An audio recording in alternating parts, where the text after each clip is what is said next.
Most people imagine the Ice Age as endless snow, silence, and animals barely surviving in the distance. But that's not what killed most early humans.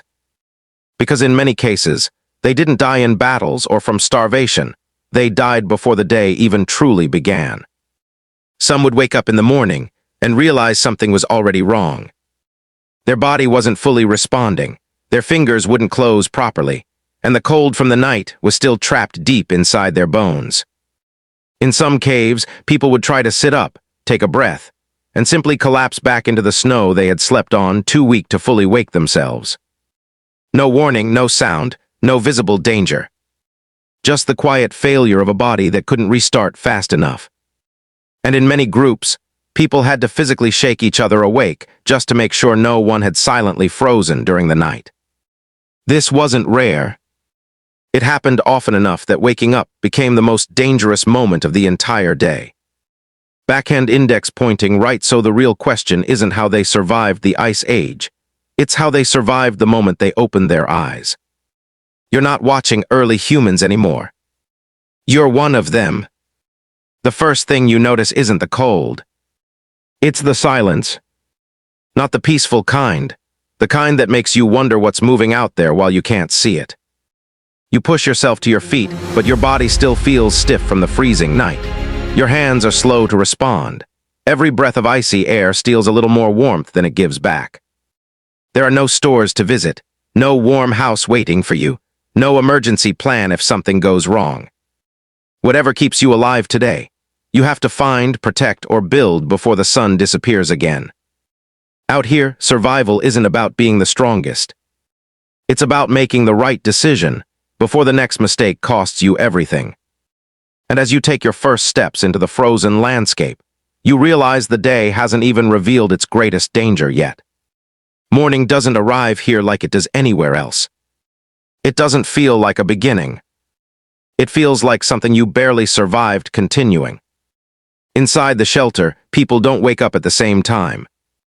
Some are still half-conscious, not from sleep, but from the cold that slows everything down. Breathing is slower than it should be. Movements are delayed. Even simple awareness takes a moment to return. And then you notice it. Something feels wrong this morning. A silence that isn't peaceful, just heavier than yesterday. Someone near the edge of the shelter tries to sit up. But their body doesn't respond instantly. It's not pain. It's delay. Like the body is still deciding whether it's ready to function again.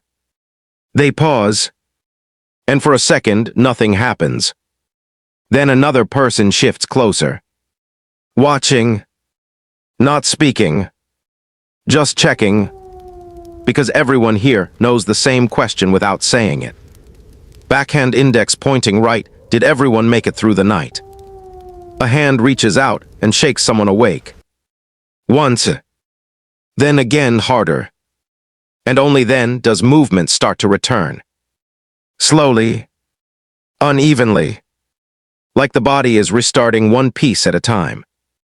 Outside the shelter, the cold is already waiting. Sharper than before, less forgiving than yesterday. Stepping out doesn't feel like walking into a new day. It feels like stepping back into something that never stopped trying to wear you down. And as the group finally begins to move, you realize something quietly unsettling. The body is awake now, but it's still not fully ready for the world. And in the Ice Age, that small delay is often enough to decide everything. The moment you step outside the shelter, the cold doesn't feel the same. It feels closer, like it's aware of you. And without thinking, your eyes go straight to it. The fire. It's small, unstable, almost fragile enough to disappear without warning. But everyone here treats it like something alive.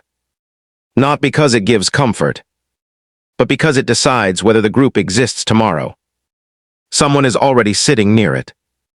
Not relaxing, watching, waiting, because nobody here ever fully ignores the fire. Not even for a moment.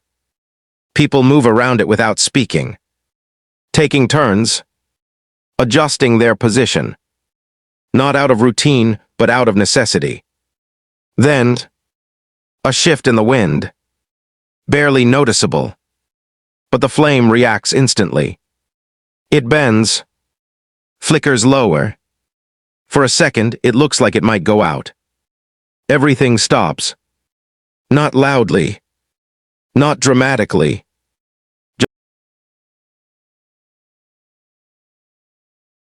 There's a point in the Ice Age where fire stops being enough. And hunger starts making decisions for you. Not slowly, but with pressure that builds until you can't ignore it anymore. So eventually, you leave. Not because it's safe outside, but because staying is no longer an option. You watch the group prepare in silence. No planning, no discussion, no certainty in anyone's face. Just quiet understanding that survival is now moving outside the shelter. Some stay behind at the fire, not because they are safe, but because if the fire dies, there is nothing left to return to. And then the rest step into the open. At first, everything feels the same. The same white landscape. The same silence. The same cold that follows you instead of surrounds you. But slowly, that feeling changes. The silence becomes too steady. Too controlled. Like the world is holding its breath. The group stops. Instantly. No signal, no word. Just a shared reaction. Everyone freezes at the same time. Something is ahead. At first, you don't see it. Only their reaction tells you it matters. Eyes narrow, bodies tighten. Movement disappears completely. Then you hear it. A faint crack in the snow. Somewhere ahead. Not loud enough to explain itself, but enough to change everything. No one speaks. No one rushes. Because in this world, speed is not survival. Awareness is. One of them slowly shifts direction. Not forward. Sideways. Careful, controlled, avoiding something unseen. You still don't know what it is. But now you know it's real. And more importantly, it knows you are here. The group continues moving, but something has changed. The rhythm is broken. The certainty is gone. Every step now feels slightly less safe than the last. And as you move deeper into the frozen land, one thought settles in quietly. Backhand index pointing right in this world, danger doesn't always announce itself. Sometimes, it only becomes real when you realize you were already avoiding it. At some point, the landscape stops giving you anything to follow. No clear direction. No comfort of certainty. Just white silence stretching further than it should. And the group slows down without anyone needing to say it. Hunger is no longer just a feeling now. It changes how they move. Carefully, measured, as if every extra step costs something. You notice it in the silence between them. Not empty silence, but controlled silence. Like everyone is trying not to make the situation worse. Then finally, something breaks it. A mark in the snow. Not loud. Not obvious. Just a small disturbance, like something passed through here not long ago. Everything tightens immediately. No excitement. No relief. Just attention sharpening at once. Because in this world, a sign is never just a sign. It is a decision point. The group moves toward it. Slowly, reading the ground more than the horizon. Every step is careful now. Not because they are unsure where they are going, but because they are aware of what it costs to be wrong. The deeper they go, the quieter everything becomes again. Even the wind feels less predictable here. And then, they stop. Not all at once, but one after another. Like understanding passes through them without words. Ahead there is something. You still don't see it clearly. Only shape. Distance. Stillness. The kind of stillness that doesn't feel natural in a moving world. Nobody rushes forward. Nobody speaks. because everyone knows the same truth without needing to say it. This is the moment everything depends on. A small shift happens in the group.